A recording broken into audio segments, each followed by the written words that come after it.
Hey, what's up? And welcome to episode 7 of the Emotional Bankroll podcast, a series where I interview DFS pros about the mental health and lifestyle aspects of playing DFS for a living. Sure, you may have the financial means to go pro, but do you have the emotional bankroll to deal with the highs and lows? Welcome, I'm Brian Jester, and in this episode, I chat with Kristi Metzger, who you may know as Krayton on FanDuel. I received a lot of requests over the past few weeks to interview someone who has a full-time job and still plays DFS at a high level, and Kristi fits the bill perfectly. So not only is Kristi a senior vice president in the wealth management industry, she's also found the time to score a 400K victory in the FanDuel Fan Championship back in 2018 to go along with her 11 DFS live final appearances.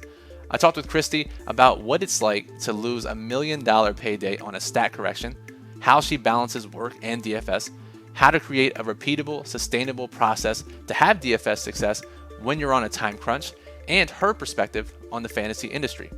We have tons of guests lined up, but we would love to hear from you on who you would like to see on this show. If you have any DFS screen names or personalities you would like to hear from, comment on this video or reach out to me on Twitter at BrianJesterFF and let us know who you'd like to see.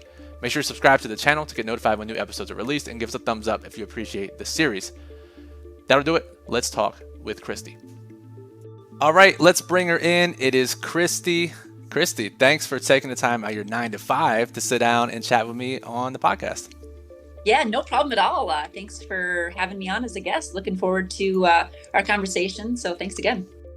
For sure. And as you heard in the intro, Kristi is a second place finisher at the World Fantasy Football Championship online final for FanDuel a couple of years ago. And let's just jump right into it because we can't really start a conversation about mental health and the lifestyle in DFS without discussing how it feels to lose a milli on a stat correction. And Kristi, you've been very positive on social media and in interviews about that second place finish. And who wouldn't be? It was a 400K finish. And I don't want to open up old wounds. And I've known you for 5 minutes now. So let's get real. When you open up your phone and you see that you dropped to second place in that contest, walk me through your feelings, your emotions, and then maybe a little context for those who don't know the whole story. Yeah, absolutely. No, it's one of those things. It's been 2.5 years or so, 3 years, and I can still remember it like it was yesterday. So yeah, so the final back in 2018 for football had a really good lineup, really all day, and home stretch. There's a few minutes left or so, and I was definitely at the top and just had to sweat out a couple of games and things like that. And so get there, shows my name at the top, winning $1 million FanDuel fantasy online championship. And I mean, it was incredible. I mean, it was like, wow, I mean, finally accomplished this. This is amazing. And I was actually at my brother Tyson's house. He has 2 little girls. He and his wife were there and just, absolutely celebrating and just excited as all get out for sure. And it actually took, thinking back on it, it took probably about an hour for the stat correction to happen. And I was actually very unaware that there was going to be a stat correction. I think looking back now, I think there were some people that recognized it on Twitter that it potentially was coming, but I had literally no idea. And so after an hour of just letting it kind of process and absorb, like, hey, I just won $1 million. This is incredible. I actually just went to kind of collect my thoughts by myself because I was, around my brother Tyson, his wife Jenna, and girls. So I literally left my phone there. My phone was about dead. So I plugged it in to charge, was gone for a couple of minutes, came back, pulled it up, and, you just get that heart sinking feeling when you realize that I'm in second place. What the heck just happened? Oh, gosh. And it wasn't a big stat correction. It was a very small stat correction. And to try to process that was probably one of the craziest things I've had to do really in my life. And very few people understand it because, you have one people that are like, well, who cares? You won 400,000, but trying to get your arms around thinking you won $1 million and jumping down to second is quite the, the ups and downs and highs and lows of DFS and in a day. So it was definitely a lot to process. And I think after it, sunk in and I realized that this was final and that, this was the stat correction, it was final. I just had a lot of time to kind of talk to my brother and kind of talk through it too and realize that, hey, you know what? it could have been a lot worse. What if I would have jumped to third or fourth or fifth? And then, obviously the pay lines drop quickly. So, you go from 1 million to 400,000 to maybe 200,000 to 100,000, and then it goes from there. So at the end of the day, it probably took me a good 2 days to just fully process everything. And at the end of the day, I just really choose to be very grateful that, hey, you know what? It was still second place. 400,000 was still a great place. I'll never forget it because, obviously you just don't see a big stack correction like that, especially for $1 million prize. And I feel for you. And we have a lot of people on this show that have told their stories that have held on and the refreshing act 50, 60, 70 times until it finally hits your account. So I can't imagine what you were going through. And I'm glad to hear that you're grateful. And it only took a couple of days because win or lose in that situation, it takes a couple of days to process a win or loss of that magnitude. But I'm glad to hear that you're grateful now. How much do you think that, because I've heard that Tyson, you guys are close and you play fantasy sports together. How important do you think it was to have someone that close to you who understood what you were going through to help you process it? It was honestly everything. So my brother Tyson, he and I are super close, and we understand fantasy sports. It's something that we've done and shared together. And if I wouldn't have had him, it would have been really tough. My parents, family, friends, other people, as you tell the story, no one understands it really. My parents and close friends still to this day really don't process the whole daily fantasy, how it all works and Right. what it all looks like, and how much research and time goes into everything, because I certainly put a lot of time into it beforehand too. And Tyson was really the only person that understood it. I also had one really good friend, works in the wealth management space with me. His name is Joe. And so the three of us were able to just kind of talk through everything together. And I think it's super important in this industry is to have good people around you and not to isolate yourself and, try to take on everything that's going on mentally with DFS by yourself. I think that's really an important thing to take note of. Absolutely. The swings are so massive that you need people in your corner that understand what you're going through to talk about those types of situations. And you mentioned before the 400K and how much work it takes. Let's go back a little bit because I've heard that you started playing DFS seriously around 2014, 2015, and you had a couple nice cashes before the 400K. So what was the bankroll growth and the confidence level leading up to that second place finish? Yeah, the thing is, when I started, and it's kind of an interesting story too. So I work in wealth management full time. So I'm a numbers finance person. Love stocks, investments, all that type of stuff. So at work, and I've always been a fantasy sports person. So there's probably two or three people at work that we always did all these fantasy sports leagues. And I'll never forget one of the guys in our accounting and finance department one day just kind of out of the blue said, "Hey," he goes, "I've been kind of starting to dabble, with FanDuel, and they've got some of these daily fantasy. Don't know if you know anything about it." I knew nothing about it, but I think I started my account there. I looked back, I think it was like October of 2014, maybe. So it was during football season. I thought, all right, I'm going to give this a shot. And, he right away said, there's cash games and tournaments and, kind of reference to that. There's some good information, especially with roto grinders being out there. So take a look at that. So I kind of started looking into that and started taking a look at the cash games. And that's what I played for the longest time. So can't remember for sure how much I initially deposited, but I thought, well, hey, this will be kind of fun, just kind of, figure out the ropes. And I realized early on that I'm like, hey, I can pretty consistently, for the most part, beat 50% of the field. And so I'm going to kind of keep doing this and very small scale. So it took a good couple of years or so to kind of grind out some of those cash games to really kind of figure out, hey, what am I doing and what are my goals and things like that? Am I just a casual player or do I have more aspiring goals? So did a lot of cash games for a long time. And then finally got a little bit smarter too, where, initially I probably wasn't putting some of my best lineups in some of the single entry and realized how important that was because there's a few times where, you end up having really good lineups and then you're like, oh my goodness, didn't have it in, Yeah. didn't have anything insignificant. So I learned some of those lessons, very, very early on those first couple of years. I would say it took a couple of years just to kind of figure out how everything works, what's available for research, what my own process is that works and things like that. Cool. So I mean, it's a big process to even get to that point. So then you hit the 400K. What was it like immediately after that? You process it, right? And then you start, now you have a new bankroll. I know you said you invested that money, but were you immediately super confident in your abilities after that big win? Or were you more of a level headed, okay, that was a big finish. It might have been some luck, but let me not get too over myself here.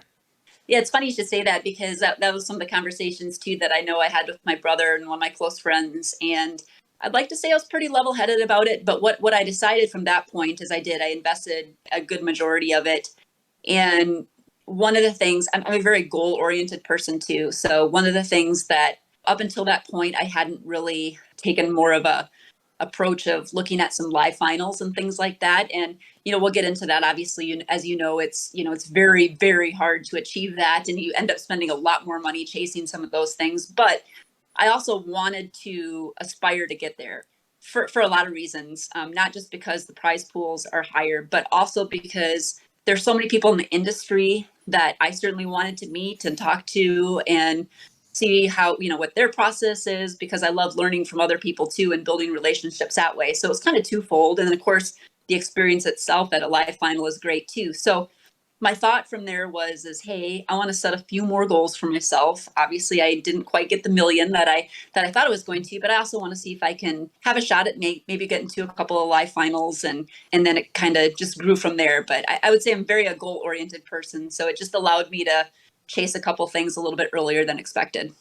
Yeah, and that's awesome to hear. And being goal oriented is, I think, super important in this industry and really any industry, but especially here when you're managing your own money. And after a big win, whether it's the finances of it or the emotions of it, it can get the best of you, and that money can disappear quickly. And I find myself every year readjusting my personal DFS goals. And it sounds like you were doing the same thing. Do you adjust your goals every season, every year, or just periodically throughout as you're playing?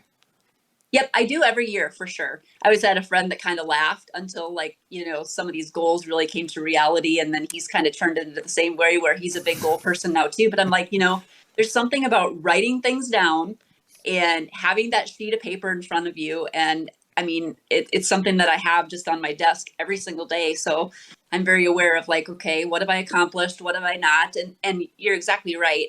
I end up adjusting my process or thinking a little bit, but at least once a year, I'm taking a look at, hey, what am I doing and what do I want to do? Yeah, I mean, and writing it down, hold yourself accountable, right? Because you have to see it every single day. It's not in the back of your mind. You literally see it on your desk every time you sit down, right? Exactly. Right. So you said you mostly invested the 400,000, which I can't imagine any other choice for you considering your background. But I know you have to give the disclaimer that this is not financial advice. But for someone who hits a big score, six-figure score, what would you say to them to let them know the best chance of saving that money, of growing that money, of managing it carefully? Yeah, I absolutely would take the majority of it. I would figure out, maybe what percent that decide you want to keep either in your bankroll or if you want to use it to accomplish some other goals or things like that. But I certainly would take the majority of it, invest it because, the chances of getting really big wins, obviously, as you know, too, are really tough to come by. And so you end up just throwing money away if you're not careful. And so I think having a plan is of the utmost importance. And so that's something that I remind myself of all the time. And it helps that I'm in the industry where I'm doing financial planning. But I think that is the most important thing. Absolutely. All right, let's go to the live final aspect that you mentioned briefly and talk Yeah. about the ups and downs a little bit. You're an 11-time DFS live final qualifier. And like you said, that's a dedicated effort to try to get even qualified. But then to get qualified that many times, that's something you have to actively try to do. You don't do that on accident. So you mentioned it a little bit, but do you have a separate portion of your bankroll set aside for live final qualifiers and say if you lose X amount in a season, you're done chasing them for that sport for that year? Yeah, I really do. And I am really disciplined about that too, because, this year, for instance, I did not qualify for the basketball live finals. And I didn't start right away for basketball, but I would say probably the last couple months, certainly have a dedicated effort to try to get to a final. I had two second place finishes. I had one tie where I had to play a tie off and Ugh. ended up losing by a couple of points. So it was very, very close, but I didn't get there this year. It's one of those things where the money that I spent for that, it was just money that I had in the pool that I said, hey, I'm going to try to get there. If not, that's all I'm spending. And I did stick true to that because I think it's easy to be like, oh, I'll just chase one more time. But I also realize that it's very, very hard to do. So I am very disciplined in that regard and set aside so much of my bankroll or profitability that I've had for the year and use that for the finals. And I think that's important too, because by knowing how much you're allowed to spend for yourself on that separate activity, it gives you an idea of what you need to do with the rest of your bankroll to be profitable if that doesn't work out. Because trying to qualify gets expensive quickly for those live finals. And even if you do qualify, sometimes you still lose money depending on where you finished in the live final. Because I know you finished, I think it was eighth in the FanDuel MLB final back in 2019. But let's say for all these other finals where you don't secure a top finish, or the seasons where it's unfortunate but you don't actually qualify, how do you emotionally handle the journey of spending all season trying to get to these live finals and then ending up with a disappointing result? Yeah, no, you're exactly right. Because a good example was I qualified last year for FanDuel's baseball live final, and quite honestly, I had two seats to that, and I was disappointed. I felt like I had a really good process. Um, one of them cashed that day, one didn't. There was nothing special about either really one of my lineups, and you're exactly right. So you're kind of thinking about all of those types of things too. But I guess I approached it as, it's much more, yes, I want to have a chance to win and to be in the top, because obviously it's big prize pools. But I love the experience, quite honestly, just of all the different people that I've met in the industry. So that way, that does count for me for something. Maybe it doesn't for everybody, but for me, it does. So that aspect was important, and just the experience itself. You get to usually do something fun, go to a game, and so I certainly don't discount that too, and just say, hey, this was part of something kind of, like an entertainment or some type of an experience that I'm getting to take part of. Right, exactly. It was just a $60,000 ticket to a baseball game, right? Exactly. Very. All right, so continuing on with the lows a little bit, because this is what a lot of people tune in for. I would say I am full time now, but when I did work a job, and I think a lot of other people feel this way, I'm curious to get your thoughts. It feels much easier on the mind to lose in DFS when you have a full time income to back it up. If that's the case for you, do you think that having that full time income as a safeguard as your primary income that allows you to play optimally in DFS from a risk reward standpoint?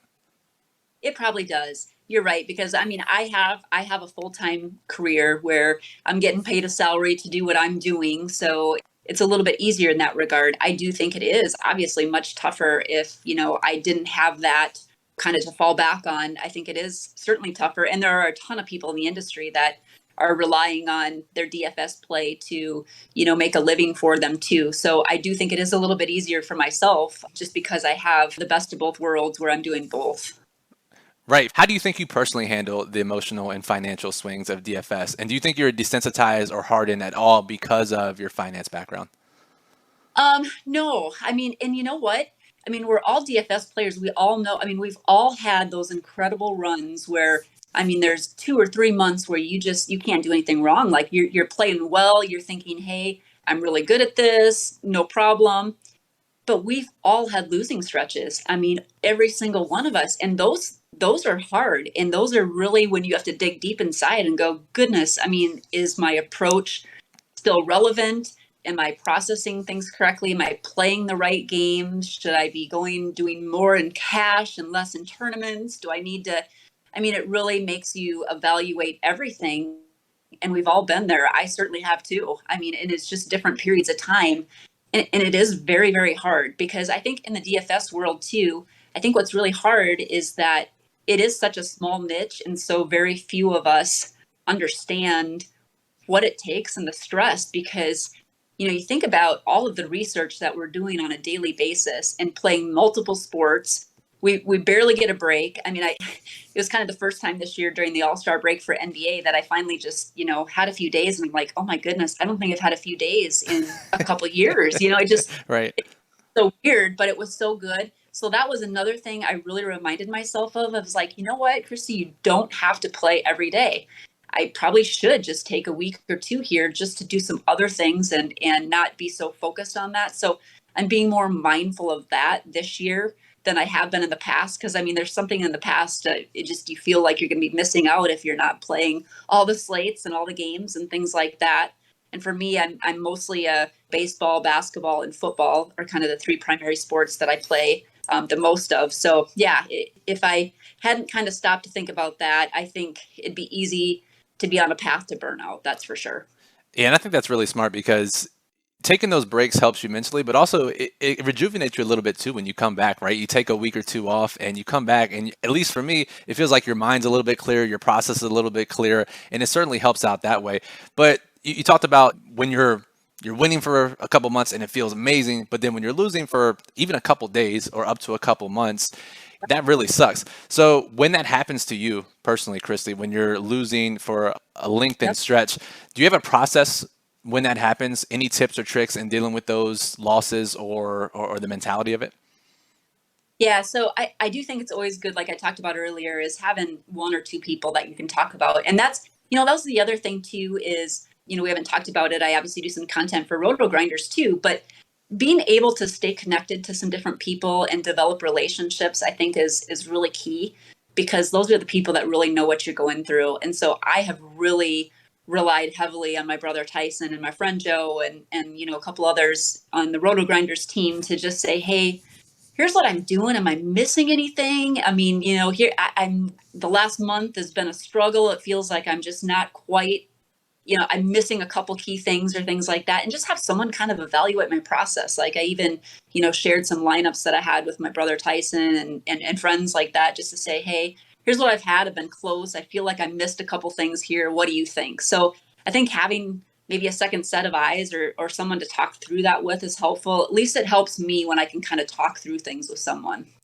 For sure. And when you joined Roto Grinders, I did have a question for you later about this, but we might as well talk about it now. A lot of people that I've talked to that get into the content side of things, especially if they started playing DFS full time before that, most often the pro that they give for doing that to offset the possibility of giving away any edge that they might think they may be giving away in their content is the fact that there is some sort of camaraderie with people in the industry. Is that one of the big reasons that you decided to join Roto Grinders?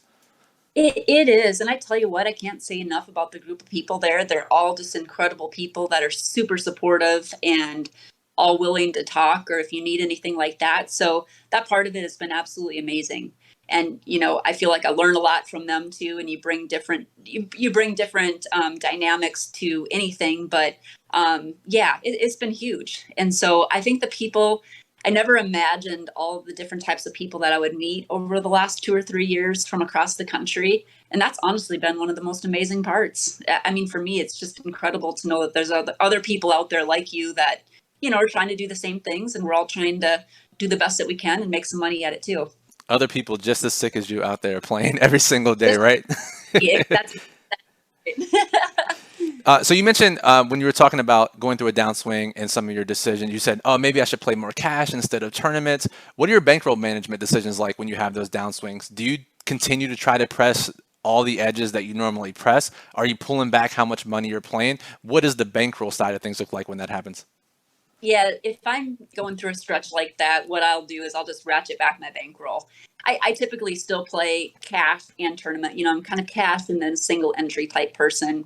And then obviously, if there's qualifiers, obviously take a look at that as well. But for the most part, yes, cash and single entry. And so I will, because I'm like, look, hey, until I feel confident or I can kind of figure things out what I'm doing, I'm just going to ratchet things back until I can kind of feel good about making sure that my process is sound and that everything that I'm doing makes a lot of sense.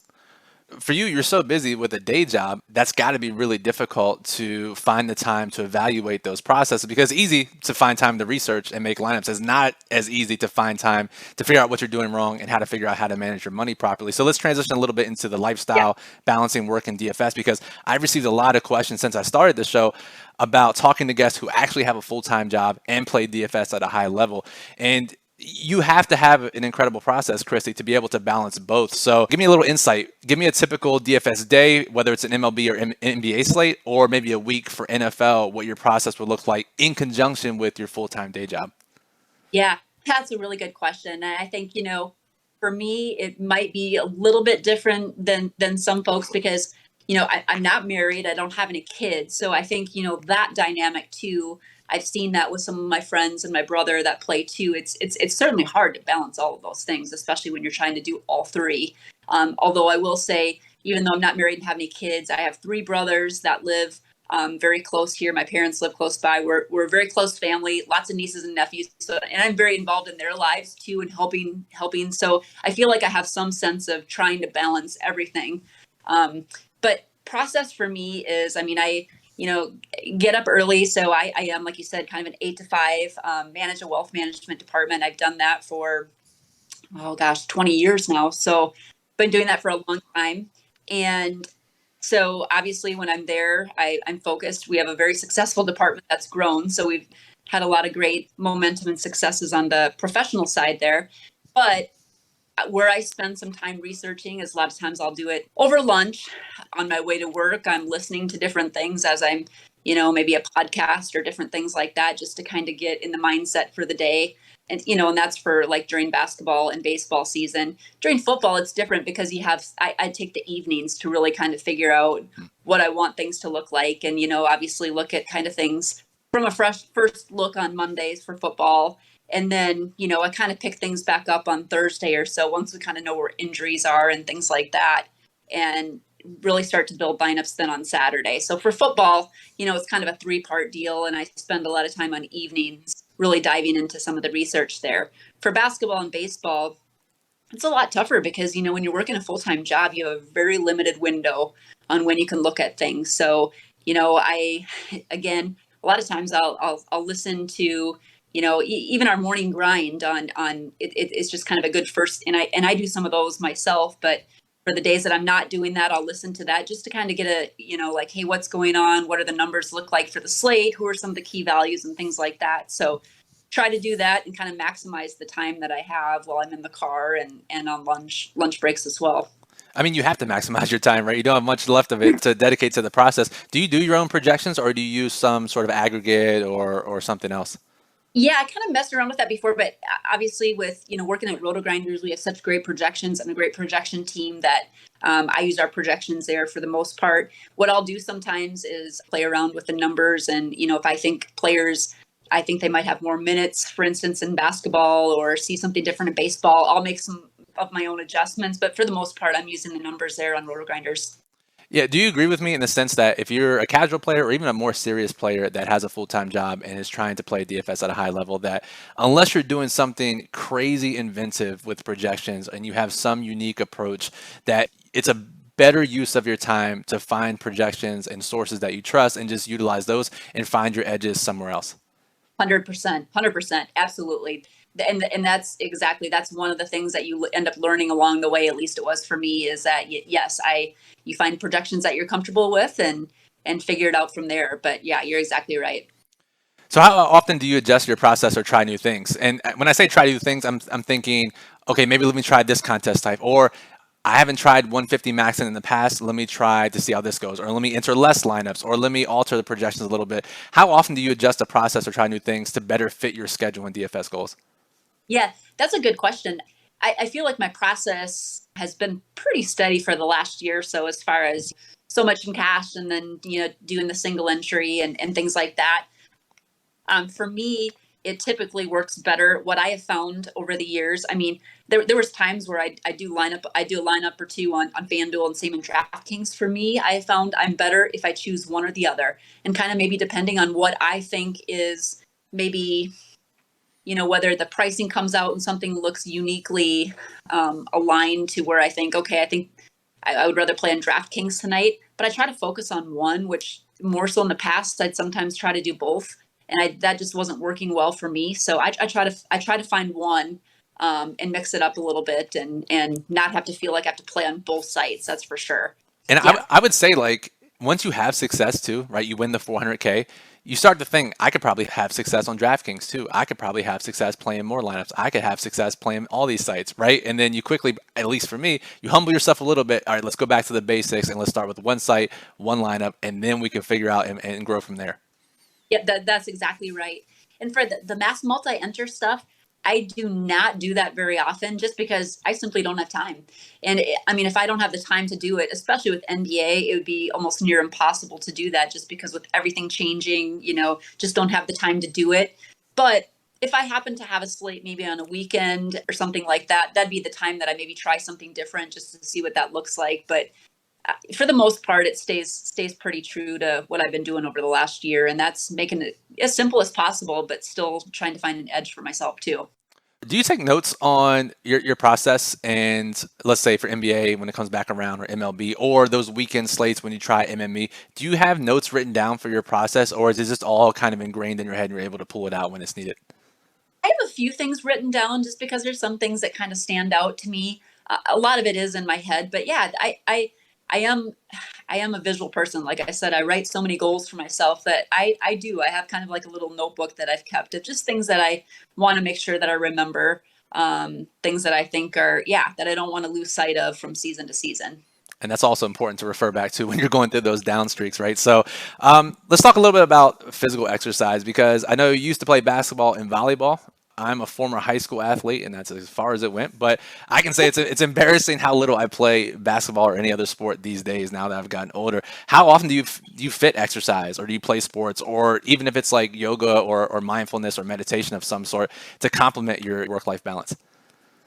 Yeah, I do. I would say it's a lot easier for me in the summer. I live in South Dakota, so it's obviously a lot colder here, but I'm a big biker. So in the summer, a lot of times I'll spend like an hour after work just doing some biking to clear my head and stuff, even like maybe after slate is locked for whatever sport or, whatever the case may be. But yeah, I like to bike a lot. And I'm also a big golfer too.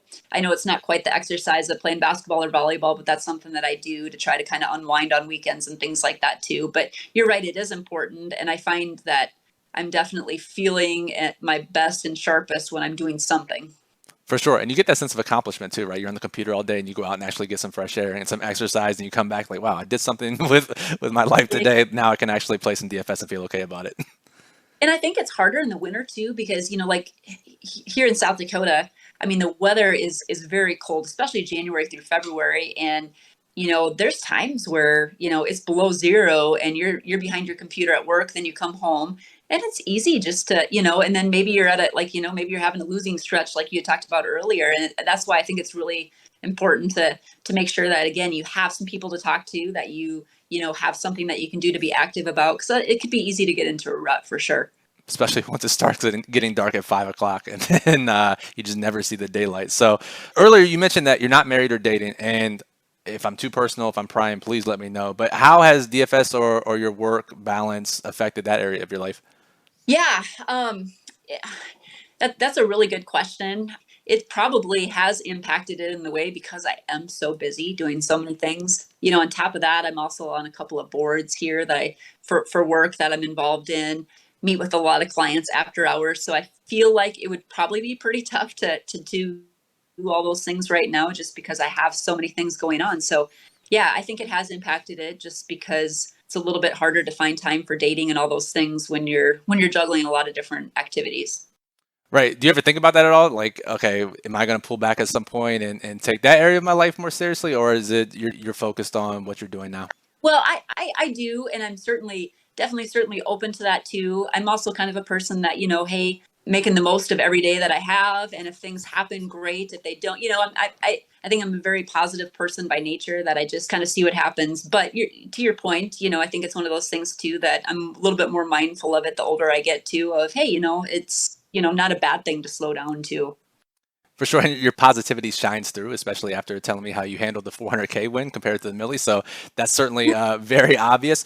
Let's talk about identity for a second because that is always interesting to me. So after your $400,000 win, there was an article published in a paper or a site in South Dakota about you. It named you the Fantasy Queen, which is a great nickname. And do you think that the article changed how people at work view you once it spread around and people started reading it? I think so, because for the most part, people that knew me at work, and I've been at the bank that I've had almost 15 years. So the people that knew me, I think they knew I love sports. I think they didn't realize how much, and how involved I really was and what that all looks like. I'm sure they really probably had no idea.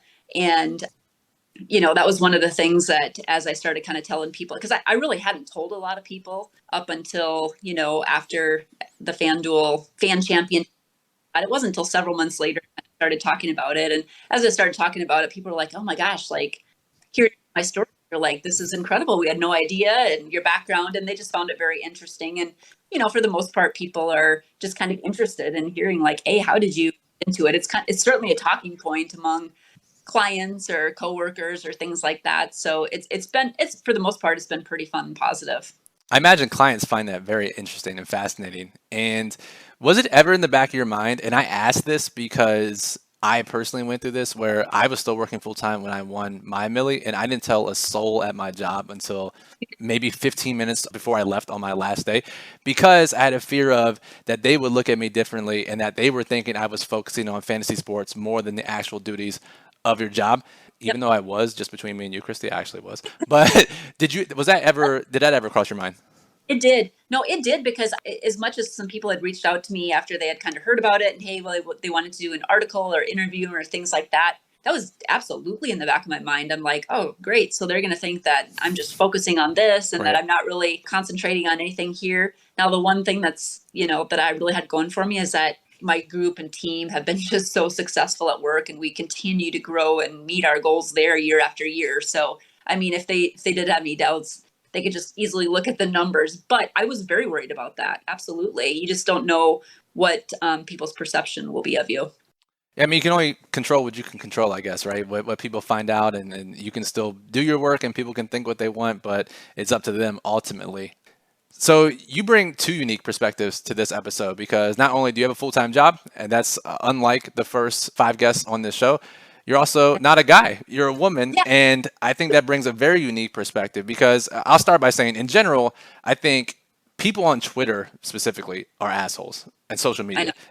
And I mean, for being honest, most guys are assholes too. So with an audience that's 90% men and the communication network for this industry primarily being Twitter, that's a lot of potential discrimination. Have you faced any or harassment for being a female DFS player or content creator?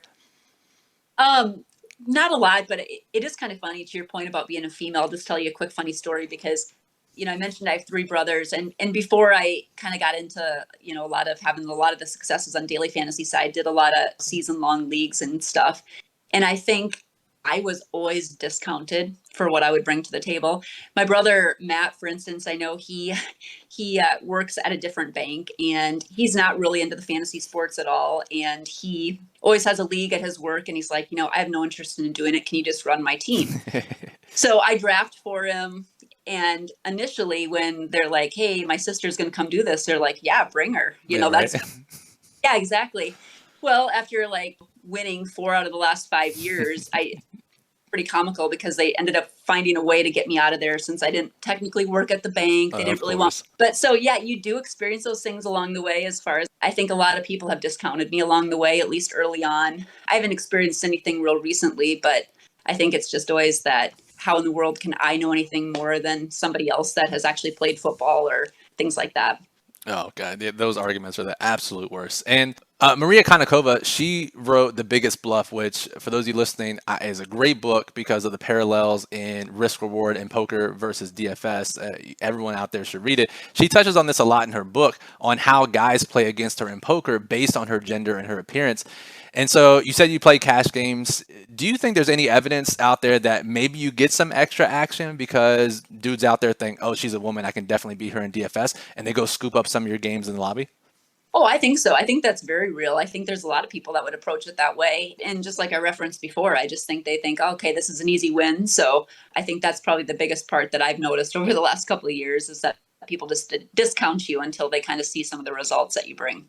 Yeah, well, let's bring up their roto trackers and see their head-to-head results against Krayton, and we'll see how true that really is. Kristi, any advice specifically for women listening who want to play DFS seriously or get into DFS betting fantasy content?